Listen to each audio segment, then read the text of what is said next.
que les Amazing Spider-Man et Spider-Man 3 que tout internet a décidé d'haïr pour d'obscures raisons. Il est pire et encore plus impardonnable qu'Homecoming. C'est le pire scénario de tout le MCU. Ouais, il était pas mal du tout celui-là.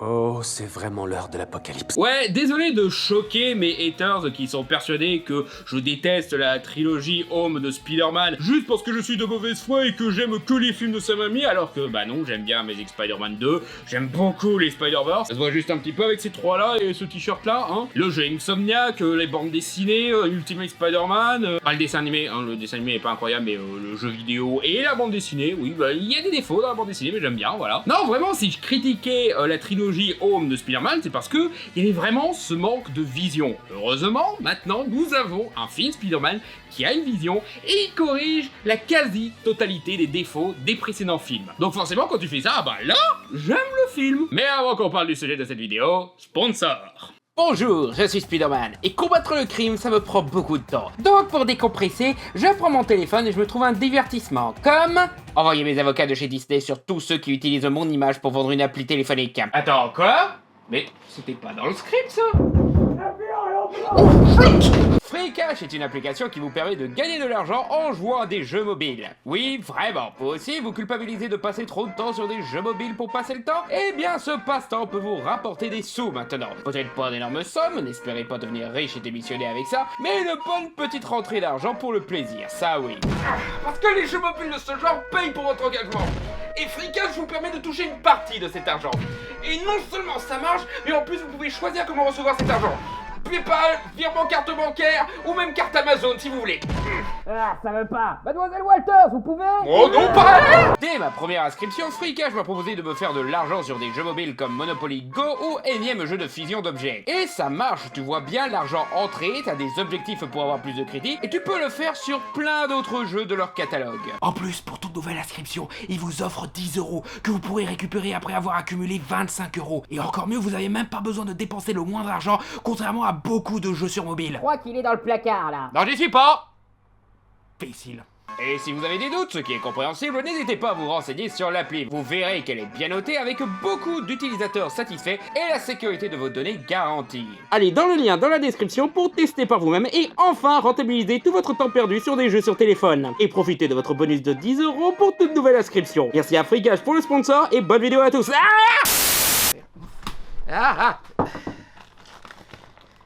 Je suis un peu... Donc ouais, j'aime beaucoup le film. Je vais même dire, ce Spider-Man là est ce qu'aurait dû être le Spider-Man du MCU dès le premier film, dès le début. Un Spider-Man qui reste urbain, qui n'essaye pas d'être un sous Iron Man ou quoi, et qui prend au sérieux son personnage, les thématiques autour de ce personnage, et l'univers autour de ce personnage. Mais voilà quoi, je me doute que certains se méfient du fait que je sois très positif sur un film du MCU, surtout un film Spider-Man dont j'ai été pas mal critique jusque-là. Donc on va quand même parler des quelques trucs que j'aurais à reprocher au film. C'est du chipotage, hein, ça reste quand même un très chouette film, peut-être pas aussi bien que les Sam Raimi ou les Spider-Verse, mais allez, je vais être gentil, je vais dire que c'est mieux que les films de Mark Webb, et pourtant ils sont pas si mal que ça. Mais voilà, il faut être juste, hein, histoire de vous montrer ma bonne foi, je vais parler des quelques défauts du film. Pour commencer, Michael Giacchino est encore une fois en mode automatique, ouais voilà, je sais pas si c'est juste parce qu'il est pas fan de Spider-Man ou c'est juste la façon de faire le traitement de la musique dans les blockbusters de Disney depuis quelques années, mais ouais voilà, il a toujours du mal à vraiment imposer son empreinte musicale, à vraiment proposer des thèmes réellement intéressants. Ce qui est cool parce qu'il s'était réveillé dans No Way Home, voilà, il commençait à avoir des thèmes sympas. Et même le thème musical qu'il avait fait pour Thor 4, bah je le trouvais pas si mal que ça. Donc voilà, il est capable de se réveiller un petit peu.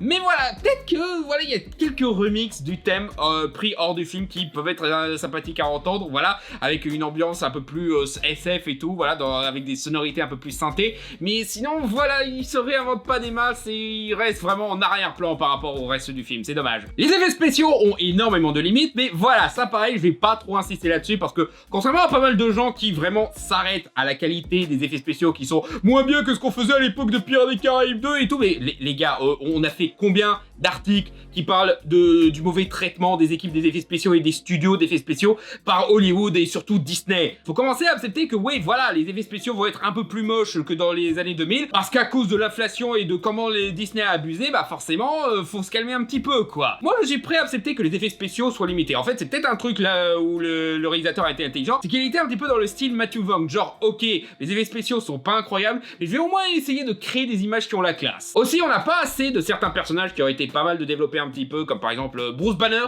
ça aurait été pas mal de développer un peu plus et de créer un parallèle vraiment avec lui, surtout que il y a un moment où Spider-Man arrive à calmer Hulk en rappelant qu'il est pote et bah comme en plus voilà, Bruce il est censé avoir perdu la mémoire comme tout le monde au sujet de Spider-Man et tout, voilà, et comme c'est possible qu'ils soient devenus potes après Endgame, mais voilà, comme on n'a rien vu, le spectateur il va rien ressentir, donc du coup tu te dis ouais, ça aurait été pas mal de développer un petit peu leur relation avant de vraiment tirer sur cette ficelle là, surtout que voilà, créer un parallèle avec Hulk et ce qui arrive à Peter, ça aurait été pas mal pertinent, ça aurait été intéressant, et ça aurait peut-être permis aussi d'essayer de compenser un petit peu le problème de Endgame du fait qu'on voit pas comment il est devenu professeur Hulk. Surtout que voilà, je sais qu'il a ses critiques, mais moi j'aime bien le Bruce post-Endgame, j'aime bien le professeur Hulk, moi je suis content que ce mec qui a vécu voilà, dans la souffrance et tout, qui se retenait d'être heureux et d'avoir une bonne vie et tout, arrive enfin à trouver l'équilibre de sa vie et qui maintenant il en profite comme un daron, voilà, qui est tout content de faire des dabs et tout et d'être copain avec des gosses. Tombstone aussi, il est là que pour un caméo, ce qui est dommage parce qu'en plus le casting il est parfait, voilà, pour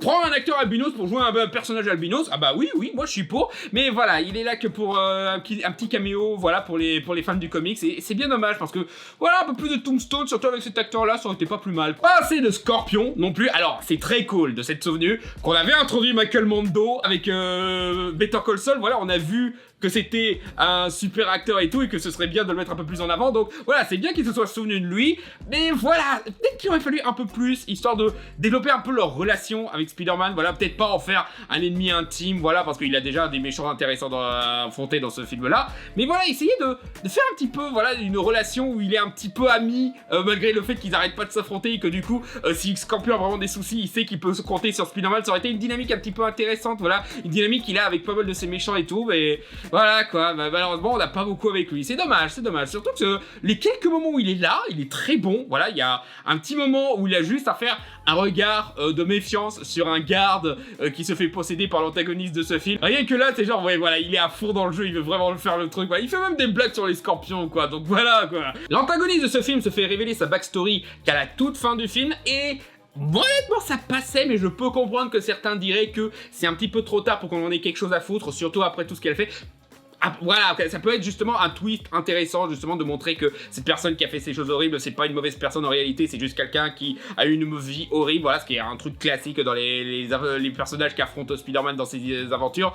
Mais voilà, si quelqu'un dit « Ah, c'est un petit peu tard pour développer ce personnage », ça sort pas de nulle part, je comprendrais. Autre truc où je vais pas trop chipoter parce que je comprends que le réalisateur, voilà, il voulait la main. Voilà, le mec, il voulait mettre la main, il voulait que Spider-Man affronte la main, ce qui est pas de soucis, honnêtement, la main est cool, voilà, les ninjas c'est cool, forcément, voilà, je comprends la pile, et en plus c'est des méchants que Spider-Man a affronté plus d'une fois, voilà, parce que Spider-Man et Daredevil, ils s'échangent pas mal de vilains, donc c'est normal. Donc je comprends qu'il l'ait fait, c'est juste que la justification à pourquoi la main est là, genre, il les croise à Damage Control parmi tous les gens en costard cravate et les mecs habillés en SWAT et tout, et t'as le patron de Damage Control qui lui dit « Ouais, vous avez bien fait de les arrêter, mais j'ai vite compris que c'était des gosses paumés qui avaient juste besoin d'un guide, et du coup je les ai recrutés. » Et moi quand je vois cette explication, je suis genre... Ok. Ouais, voilà, un peu facile comme justification. Je comprends pourquoi tu voulais absolument la main dans ton film, donc ok, j'accepte, mais voilà quoi, font maintenant partie de Damage Control, toute l'organisation de la main, je suppose, ok.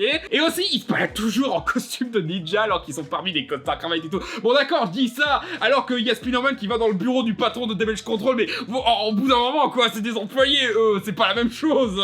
Et le truc que j'ai le plus détesté dans ce film, c'est une blague. Voilà, une seule. Voilà, parce que le reste de l'humour, voilà, contrairement au précédent Spider-Man de John Watts et à trop de films du MCU, ce sont pas des blagues qui disent « Oh regarde, les super-héros c'est de la merde », c'est très con de dire ça dans mon film de super-héros, mais regarde comme les super-héros c'est de la merde. Voilà, c'est un truc qui était très problématique dans les films du MCU, mais là il y a un humour qui marche un peu plus et qui fait que, voilà, c'est plus l'humour classique de Spider-Man, genre il essaye de mener sa vie avec tous ses problèmes de pouvoir et tout, et donc, forcément ça crée des situations un petit peu cocasses et tout. Le reste de l'humour, voilà, dans l'ensemble, il est très bien géré, voilà, le film est très drôle, il est même plus drôle que le précédent film de réalisateur Shang-Chi, qui lui avait des gros problèmes de rythme, parce que il y avait des moments où il laissait un petit peu trop ses acteurs improviser, qui n'étaient pas forcément très doués pour l'improvisation, mais voilà. Mais il y a vraiment qu'une seule blague qui m'a énervé, et c'est la blague dans le cours de Bruce Banner, où t'as tous les élèves qui, voilà, sont censés étudier les sciences, mais bien sûr, ils n'arrêtent pas de lui poser des questions sur les Avengers, qui, ok, ça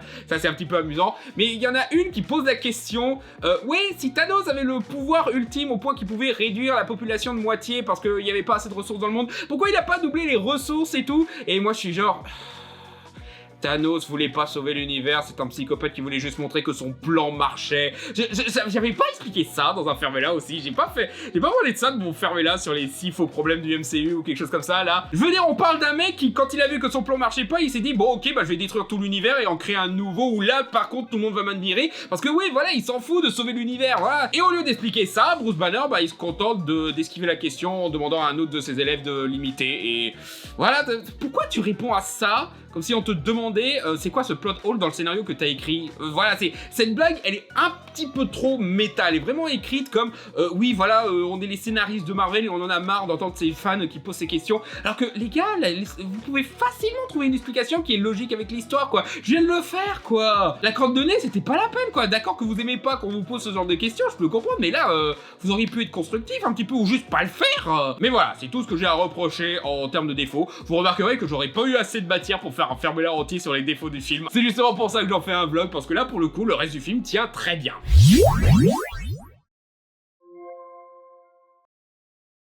Donc le mystère se pose. Comment ça se fait que j'ai aimé ce film alors que j'ai détesté les précédents? Même No Way Home, il y a quelques trucs que j'aime bien mais que j'ai détesté. Comment ça se fait qu'à par quelle formule magique ils ont réussi à me faire aimer? Ils ont viré John Watts. Ouais voilà, c'était pas sorcier. Le principal problème des films Home, c'était la mise en scène nulle à chier de John Watts qui était à peine illustrative et dans les quelques moments où ça se réveillait en termes de mise en scène, ça faisait tâche avec le reste du film. Soit ça venait d'une autre équipe, soit c'était lui qui se disait ah putain, je viens de voir les films de Sam Raimi et de Mark Webb, c'est à ça que est censé ressembler un film Spider-Man, donc ok, je vais faire des trucs. Ah mais là, mais beaucoup, c'est beaucoup d'efforts, hein. Je vais quand même... le combat final, je vais me contenter d'une caméra remuante et un montage à la zob, là. Donc non seulement John Watts, il est plus là, je vais... voilà, je dis virer, mais voilà, c'est une façon de dire, hein. Je pense pas qu'il ait été littéralement renvoyé. Non, il avait fait ses 3 films et il voulait se lancer dans d'autres trucs. Il a fait son propre film avec Brad Pitt et George Clooney qui était nul à chier, hein, voilà. Le mec, il voulait montrer qu'il pouvait faire des belles images, bah ouais, t'as une belle photo, mais pour le reste, c'est nul. Non, le seul truc bien qu'il a fait, John Watts, après Spider-Man, c'est qu'il a produit Destination Finale Bloodline. Parce qu'il avait failli réaliser le film. Dieu merci, il a pas réalisé parce que ça aurait été nul à chier avec lui aux commandes, hein. Non, maintenant, le réalisateur, c'est Destin Daniel Cretton, qui avait précédemment réalisé Shang-Chi. Shang-Chi qui est pas parfait, comme film, mais là où il était vraiment bien, c'était justement dans sa mise en scène. Alors, c'est pas Sam Raimi, hein, c'est pas Steven Spielberg non plus, mais c'est un réalisateur, voilà, qui essaye au moins de trouver des façons amusantes de montrer une scène d'action, qui sait jouer avec la chorégraphie de la caméra, avec les chorégraphies tout court aussi, voilà, c'est ça aussi qui est pas mal par rapport au précédent film, c'est que là on a des chorégraphies de combat, alors que le maximum de chorégraphie qu'on avait dans les films Home, c'était dans le combat final de No Way Home, et c'était gâché par la mise en scène nulle à chier de John Watts. Mais là, voilà, on a un réalisateur qui a une patte visuelle, qui essaye des trucs de mise en scène sympatoche, quoi, qui essaye même de donner de la texture à la ville, ça. Oh mon dieu, j'en avais marre du New York de John Watts qui était trop propre au point que tu sentais les fonds verts dans No Way Home parce que justement sa vision de New York est beaucoup trop propre. Autant il essaye de donner de la personnalité avec des figurants un petit peu rigolos, avec la diversité qui représente assez bien New York et tout, mais de l'autre côté c'était très blanc, propre comme vision de New York. Là, il y a de la texture, il y a des jeux de lumière, il y a des détails et tout, il y a de la fumée et tout. Là, ça se sent comme une ville. En fait, tu sens vraiment un véritable amour pour l'esthétique new-yorkaise. Même le générique de fin montre bien qu'il y a vraiment une passion pour la vie à New York et tout. Ce qui est très ironique parce que le film a été entièrement tourné à Londres. Oui, voilà, la magie du cinéma qui arrive à faire passer une ville pour une autre ville. Mais voilà, malgré le fait que tout le film a été tourné à Londres, mais qu'ils ont quand même réussi sans souci à nous rendre crédible le fait que ça se passe à New York, voilà, c'est pas grand chose, hein, beaucoup de films et séries font ça, mais c'est dire à quel point ils ont bien bossé pour la caractérisation de la ville dans cet épisode-là. Ça, plus le fait qu'on sent l'inspiration jeux vidéo. Alors, il y en a qui ont grillé les multiples références aux jeux d'Insomniac dans les quelques chorégraphies quand le Spider-Man est en synthèse et les trucs comme ça. Même le scénario, tu peux te dire à la fin, t'aurais pu remplacer l'antagoniste par Mister Négatif, ça aurait été la même histoire que le jeu sur PS4 là. Et oui, je pense que ça a pas mal inspiré le réalisateur dans sa façon de filmer l'action Spider-Man-esque, mais de l'autre côté, j'ai l'impression qu'il y a quelques références à d'autres jeux, genre le coup de l'antagoniste qui a un pouvoir qui lui permet de passer de corps en corps et tout. C'est un truc qu'on retrouve dans pas mal de jeux vidéo. Je ne saurais pas vous trouver un meilleur exemple que, je crois que c'était Manjack, c'est ça, le jeu tout pourri sur PS3 là, qui, pareil, voilà, c'était un jeu où tu pouvais prendre contrôle de tel NPC dans le niveau et tout, et voilà, c'était pas incroyable, mais c'était un concept qui avait déjà été exploité dans de précédents jeux. Je suis sûr que vous trouverez de meilleurs exemples dans les commentaires. Faites juste gaffe que quelqu'un ne l'ait pas déjà dit, hein, au cas où. Mais voilà quoi, ça cette idée, la façon de la filmer et tout, tu sens qu'il a trouvé ça dans un jeu vidéo quoi. Et l'autre truc qui fait que le film est beaucoup mieux que les John Watts aussi, grâce au réalisateur, c'est la playlist quoi. Les chansons que John Watts mettait dans ses Spider-Man à lui, c'est pas des mauvaises chansons, tu vois. C'est juste que c'est des chansons punk rock années 70 qui, voilà, sont pas vraiment en accord avec cette génération que tu mets en scène quoi. Tu vois, je suis désolé de te le dire, mais t'es censé faire un Spider-Man pour les millennials, nous mettre du punk rock des années 70-80, ça colle pas. Et en plus, c'est des musiques qu'on a entendues un milliard de fois, quoi. Creighton, lui au moins, il a un goût musical où clairement il est beaucoup plus curieux de ce qui sort de nos jours. Voilà, dans cette playlist, il y a pas mal de chansons des années 2025, quelquefois des années 2000 et tout. Bon, c'est un peu plus proche, mais voilà. Et du coup, c'est des chansons qui sont pas très connues. Peut-être que certains spécialistes connaissaient déjà ces chansons d'avant, mais voilà, pour quelqu'un comme moi qui écoute pas forcément ce qui se passe à la radio, bah c'est cool d'entendre de nouveaux sons pour changer. Voilà, et ça, du coup, c'est des sons en plus qui collent avec ce Spider-Man pour millennials, quoi, de Spider-Man nouvelle génération. Et c'est ça qu'il fallait faire. C'est un truc qui m'énerve un petit peu avec les réalisateurs qui essayent de faire des trucs sur l'enfance et l'adolescence. Voilà, il faut toujours que ce soit leur adolescence et enfance à eux. Il faut toujours que ce soit des références aux années 80 ou 70, à leur enfance à eux, pas celle des nouveaux. Alors que les gars, vous arrêtez pas de copier E.T., mais E.T., quand c'est sorti, Spielberg, il s'intéressait pas à son enfance à lui, il s'intéressait à l'enfance des jeunes de son époque, quoi, tu vois. C'est pour ça que E.T., tu vois un petit peu ça comme une version magnifiée des années 80, parce que oui, c'est un film qui s'intéressait à la génération actuelle, et c'est ça que vous devez faire des films qui se concentrent sur la génération actuelle, et c'est ce que fait ce Spider-Man. Bon, c'est un petit peu bête de faire ça pour celui qui est devenu adulte, mais ça marche aussi, c'est un jeune adulte, allez, voilà. Ouais. Au début du vlog, je disais que ce film fait ce que le MCU aurait dû faire de Spider-Man dès le début, parce que voilà, dès le début il aurait dû évoluer parmi les super-héros urbains, voilà, parce que oui, bien sûr, Spider-Man dans les comics, il évolue pas mal avec Iron Man et le reste des Avengers et tout, donc oui, il a même des aventures dans l'espace, bien sûr, il a participé à Secret Wars, et oui, il y a de fortes chances qu'il soit dans le film Secret Wars, ce serait très con de pas le mettre, hein, honnêtement, surtout que je crois que la fin post-crédit annonce qu'il sera dans Secret Wars, je crois que c'est ça que ça signifie, le petit truc à la fin. Mais ça, c'est le Spider-Man quand il est chez quelqu'un d'autre. Le Spider-Man solo, il devrait se concentrer sur ce qui se passe dans les rues de New York. Il nous faut un Spider-Man urbain, justement. Et du coup, en restant urbain, bah, il évolue avec des personnages qui lui sont accessibles, comme le Punisher. Bah, d'ailleurs, le maître avec Punisher, surtout la version John Bertal qui est un acteur que j'aime beaucoup et qui là encore une fois est très bon en Punisher, ça doit faire quoi, 10 ans qu'il joue ce personnage et il est toujours à fond dedans quoi. Ça, c'est le genre de crossover qui avait un sens, surtout qu'à la base Punisher, si je me souviens bien, c'était un adversaire de Spider-Man. Donc c'est cohérent de le mettre dans un film de Spider-Man, lui, contrairement à Nick Fury ou Doctor Strange. Oui, je sais qu'il a fait des crossovers avec eux, je sais que j'ai lu les comics Ultimate Spider-Man, je sais qu'il fait parfois équipe avec Nick Fury, c'est pas pour autant que c'est une bonne idée de en faire un film avec trop de Nick Fury dans Far From Home, ok. Même quand il croise d'autres super-héros, comme par exemple, il y a un moment où il va voir Black Widow, oui, alors, il y en a beaucoup qui deviennent dingues par rapport à la scène dans le bureau de Black Widow. Elle dit que c'est son bureau alors que c'est juste un soda et en vrai, je pense que c'est juste des vacances dissimulées, voilà, ce serait le genre du personnage, voilà. Il y en a beaucoup qui fantasment sur cette scène, genre, ah bon, c'est maintenant que vous vous rendez compte que l'actrice, elle est belle, mais les gars, c'est genre son troisième film Marvel, elle était dans la série Hawkeye, c'est maintenant que vous vous rendez compte que c'est une jolie jolie fille. En plus, je suis désolé, mais elle fait juste tremper dans de l'eau, quoi. Ça va, calmez vos slips, quoi. Mais voilà, quand il va voir Black Widow, c'est pas genre pour essayer de faire un film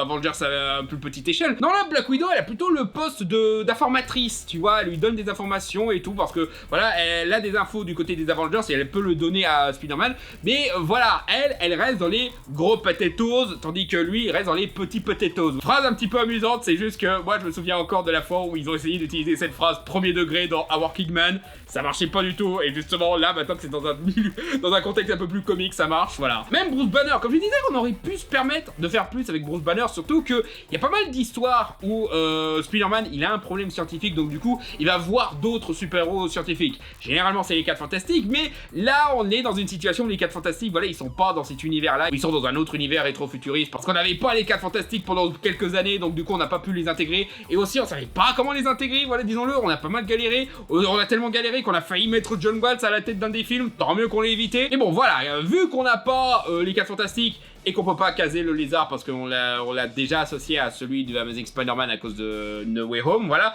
Bah du coup, bah oui, tant qu'à faire, caser Hulk, voilà, c'est cohérent, et voilà, il est là pour lui donner des conseils sur comment régler un problème scientifique, et avoir une grosse menace à affronter à un moment du film. Voilà, c'est pas vraiment un spoiler parce que les bandes annonces le montrent, hein, qu'on a Spider-Man contre Hulk. Ce qui n'est pas trop abusé en termes de fan service, voilà, je pense même qu'ils en profitent pour faire un peu évoluer le personnage de Bruce Banner dans une direction un petit peu dramatique, malheureusement, mais voilà. Aussi, il y a un petit peu l'idée, alors c'est un petit peu compliqué le coup de son ADN d'araignée qui mute, parce que quand on a vu ça dans les bandes annonces, les gens se disaient est-ce qu'on va avoir le Man Spider, voilà l'arc où Peter commence à devenir réellement une créature hybride araignée et tout, monstrueuse, et qui risque de devenir un monstre et tout. Et apparemment Disney et Marvel ont dit que non, on fera pas cette histoire là parce qu'on avait peur que ça allait faire peur aux enfants.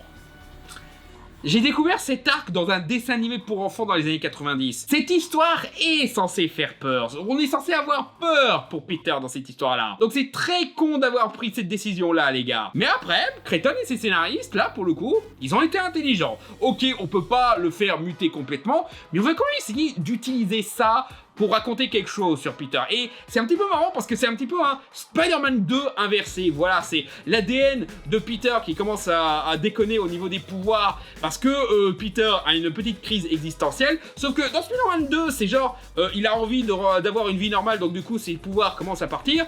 Là où dans celui-là, il essaye au contraire de trop se refuser son bonheur et de trop se concentrer sur Spider-Man. C'est même un arc qui revient souvent et des gens arrêtent pas de lui dire que voilà, c'est pas bien que tu te délaisses tes vacances, que tu ne penses pas assez à toi, que tu penses trop à être Spider-Man. Et du coup, littéralement, il devient encore plus Spider-Man avec son ADN qui déconne là-dessus. C'est assez malin, la façon dont ils ont réussi à ressauter et à réutiliser ce truc de d'accord, on peut pas faire cet arc-là, mais on va quand même essayer d'utiliser ce qu'on peut utiliser. L'autre truc qui fait plaisir, et c'est un truc que les comics devraient prendre exemple pour le coup, ils hésitent pas à dire que le sort d'oubli à la fin de No Way Home, c'était une idée de con.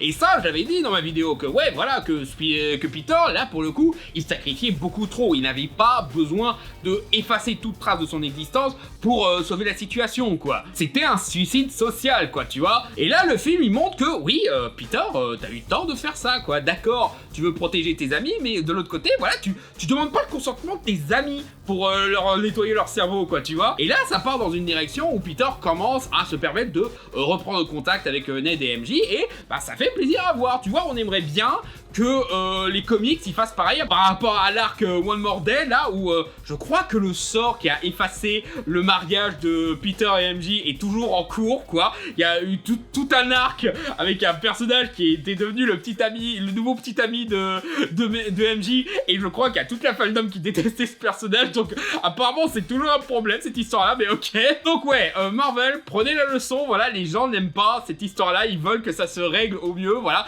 Que vous faites un sort où Peter sacrifie sa vie sociale, sa vie amoureuse, ok, mais qu'au moins que vous dites pas qu'il a raison de faire ça. Faites un arc où il se rend compte qu'il a fait une erreur et qu'il va essayer de réparer ça, quoi, justement. Et c'est ce que fait Brand New Day, pour le coup. Et ouais, autant j'ai quand même mes petits blocages par rapport à Michelle Jones et Ned, pas par rapport à leurs acteurs, hein. Leurs acteurs, ils font ce qu'ils veulent. En plus, ils ont une super alchimie avec Tom Holland, encore heureux, parce que Zendaya et Tom Holland, ils sont ensemble, mais voilà, quoi, ils ont une très bonne alchimie, les scènes entre eux fonctionnent bien. Donc même si conceptuellement, il y a des trucs que j'aime pas trop dans ces personnages-là et comment ils sont exploités, ça fait quand même plaisir de les revoir ensemble. Voilà, ils ont toujours une bonne alchimie. Il y a une chouette scène où Spider-Man, t'es en costume complet, se met à jouer au Lego avec Ned. C'était trop mignon. Voilà, ça, j'admets, voilà. Autant il y a des trucs que j'aime pas avec ces personnages, autant je reconnais, ouais, ils sont mignons, ils sont adorables, quoi. Donc en fait, quand je me suis un petit peu attaché à eux, malgré les blagues un petit peu hors de propos qu'ils avaient, quoi. No Way Home, ça a un petit peu aidé, pour le coup.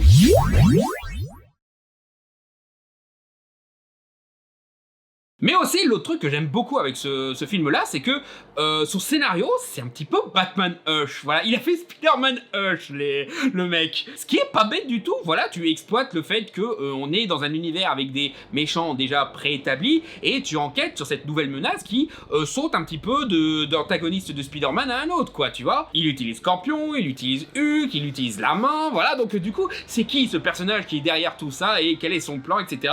Et pour le coup, voilà, le fait, c'est pas tous les jours qu'on a un Spider-Man avec une enquête, avec un mystère, genre, ouais, voilà, quelquefois t'as des twists comme dans Homecoming ou Far From Home, mais voilà, quoi, c'est pas des twists qu'il faut que maintenant le film, c'est une enquête policière avec un super-héros au milieu, quoi. Et ça, c'est d'ailleurs le truc que j'aime bien aussi, le fait que c'est littéralement Spider-Man qui enquête un petit peu de son côté, qui va même, il y a même une scène, comme je disais tout à l'heure, où il va dans le bureau du patron de Damage Control, voilà, comme si c'était un détective privé, et voilà, c'est pas mal, voilà, j'aime bien cet aspect-là de Spider-Man, c'est pour ça que j'aime bien les comics Spider-Man quelquefois, voilà. Donc c'est bien qu'ils aient repris cet aspect-là. Surtout que voilà, en plus, comme on donne vie un petit peu à la ville de New York, voilà, ça fait que vraiment on est un petit peu dans un Spider noir.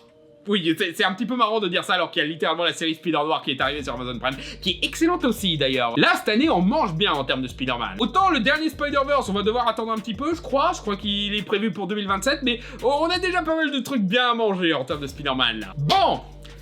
Je me doute que presque tout le monde parmi mon public a déjà vu le film, parce que voilà, le film il a un énorme box-office, mais je vais quand même faire la section spoiler, voilà. Donc, si vous faites partie des quelques qui n'ont pas encore vu le film, on sait jamais, spoiler, voilà, à partir de maintenant, je vais commencer à dire des trucs qui révèlent la fin et les twists du film, parce que c'est des choses intéressantes à dire et j'ai envie de donner un petit peu mon avis là-dessus. Si vous n'êtes pas gêné par les spoilers ou que vous avez déjà vu le film, bah bienvenue parmi nous dans cette partie, et on va commencer par, oui, évidemment que Sadie Sink était Jean Grey. Ouais, vraiment, Marvel, Sony, quand vous essayez de garder un secret, vous êtes toujours nul à chier. Entre la fois où vous avez essayé de cacher l'apparition de Andrew Garfield dans No Way Home, ou votre tentative d'être surprenant sur le fait que Mysterio était un méchant, voilà, vous avez toujours été nul à ça, et malheureusement là, vous êtes toujours pas mieux, quoi. Parce que oui, évidemment que l'actrice qui a comme particularité d'être rousse, qui joue maintenant dans un film Marvel, un personnage qui, dans de nombreuses photos, porte des vêtements à base de vert et de jaune, et qui en plus est dans le film où il y a un antagoniste mystère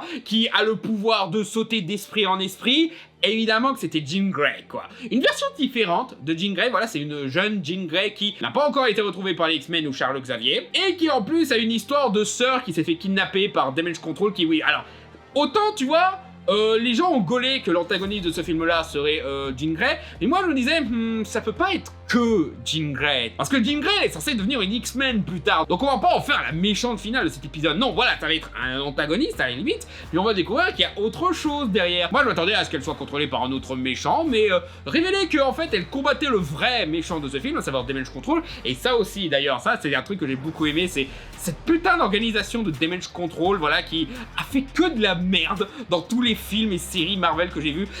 Il y a pas mal de séries que j'ai pas encore vues du côté du MCU, mais je sens que là aussi ils ont foutu encore pas mal de merde. Combien de méchants ils ont provoqué, hein? Tout ce qui se passe mal dans Miss Marvel, c'est un petit peu de leur faute déjà. Homecoming, ils ont pratiquement créé le vautour en étant des sales merdes là. Et bien sûr, ils ont foutu en l'air la vie de Peter dans No Way Home. Donc du coup, montrer que cette organisation gouvernementale c'est des antagonistes, ça fait du bien. Surtout que on avait beaucoup trop à d'affiler ces films Spider-Man où Spider-Man il était du côté du gouvernement, des mecs riches, et qu'il combattait des gens qui voulaient juste faire valoir leurs droits, voilà, qui voulaient se syndicaliser. J'en avais marre du Spider-Man anti-syndicat, quoi, tu vois. Et là, pour le coup, voilà, Spider-Man se retrouve dans une situation que, ah, tiens, cette organisation gouvernementale s'en prend à cette gamine et l'exploite. Non, ça c'est pas bien, je m'oppose à ça et je vais essayer d'aider la gamine, quoi. Bon, il essaye quand même de l'empêcher de devenir une tueuse psychopathe, bien sûr, hein, mais voilà, c'est pas non plus un syndrome de Magneto, quoi. Si je devais le comparer à un personnage préexistant, c'est...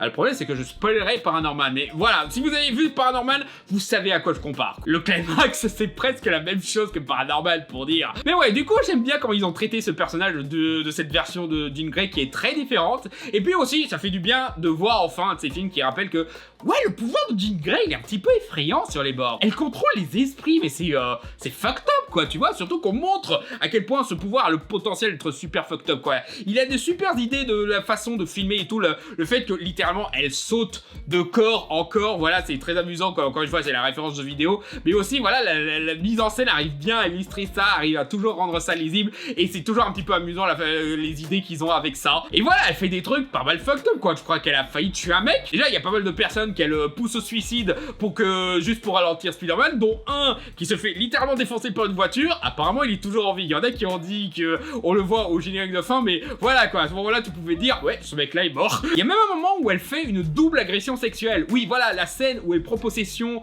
de Michelle Jones et qu'elle fait genre que, voilà, je suis vraiment Michelle Jones et je me souviens de tout ce que tu as fait oublier, Peter. Voilà, je peux revenir avec toi, et qu'il commence à s'embrasser et tout, et que Peter, voilà, il tombe dans le panneau et tout d'un coup, elle fait haha, tu crois que c'est elle et tout, profites-en et tout. Et bah oui, bah c'est une double agression sexuelle. MJ a littéralement perdu l'autonomie de son corps dans son moment intime, voilà, donc elle se fait agresser. Et même Peter se fait agresser parce qu'il embrasse quelqu'un qu'il voulait pas, parce qu'il se fait manipuler, quoi. Certes, c'est moins grave que ce qui arrive à MJ, mais voilà, quoi. Et aussi, l'autre truc amusant avec le pouvoir de Jean, c'est que du coup, les acteurs qui se font posséder par Jean peuvent en profiter pour cabotiner un petit peu les méchants. Et c'est un petit peu amusant à voir, quoi. Genre Zendaya, le moment où elle se fait posséder par Jean Grey, vraiment, elle prend plaisir à jouer la méchante manipulatrice, quoi. Ça fait plaisir à voir un petit peu de voir ces acteurs qu'on a l'habitude de voir des gentils qui tout d'un coup c'est genre je suis méchant maintenant. Et aussi quand elle prend possession de Hulk, j'aime bien qu'on retourne un petit peu à cet élément scénaristique de She-Hulk qui explique que ouais,